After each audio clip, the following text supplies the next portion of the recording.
Arcade Heroes.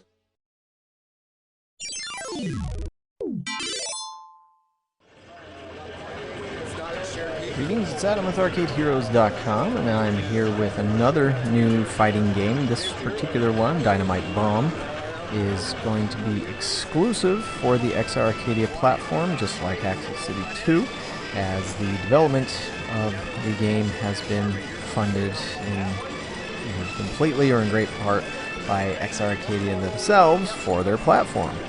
And so, as mentioned in other videos, that is one aspect that they have been looking to do with, well, that they've already done with many of their games, but this is among the first games where it's just, there's no console equivalent coming or out there. But as you can see, it's a 2D fighter, and it even has somewhat of a storyline per each character. I mean, every fighting game seems to have something, although usually it's pretty brief, whereas there was quite a bit of text that you could read through as you waited for the level to load. And from what I could get out of it, it was something to do with witches and demons and all that. So you don't really need a deep reason to get people to fight each other, I guess. And so, particularly for these games. But this character that I was playing, Mana, she has various magical powers and is an adept witch or something along those lines. I'm sure you could go back in the video and pause it and maybe read through it. But this one, I mean, one thing that stood out to me about it, as you've probably noticed, would be the effects of when you're fighting, and particularly the arcing wind effects, like when something smashes on the ground and it causes this quick burst of air to fly around, or when strong hits are landed. But just overall, I got to play this one at, I think it was Amusement Expo 2021 for the first time, and it didn't have any of those sorts of effects in place. And so it's definitely come a long way since then. And I'm sure those out there who know their fighting games a lot better than I do could instantly nail down which exact fighting game this is like. It's like Guilty Gear or BlazBlue or something like that.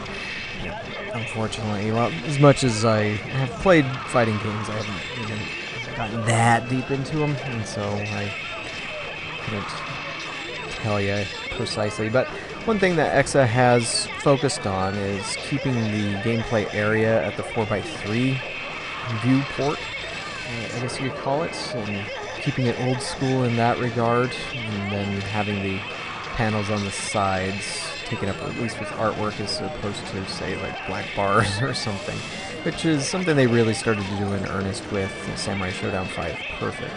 It was just taking it from there, and I think it looks nice.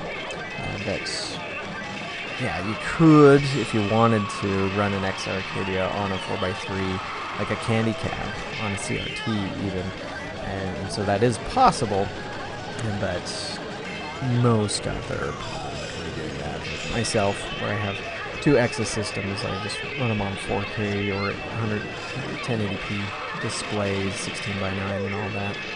But yeah, this one has a roster of 10 characters. I only played as Mana, and so I don't know exactly how they all go.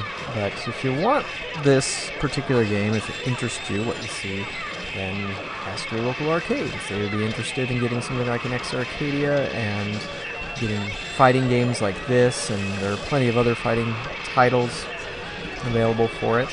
And so with player interest out there, I mean, the games are made for the players, the console, the platform, I should say, is made for arcade operators.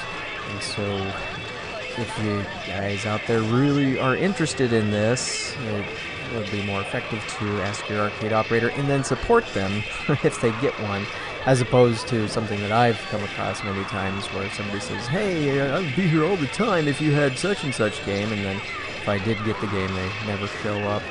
But yeah, that's Dynamite Bomb. There's probably about a minute or less of gameplay left. That's enough for my commentary. Let me know what you think below, and we'll see you on the next video.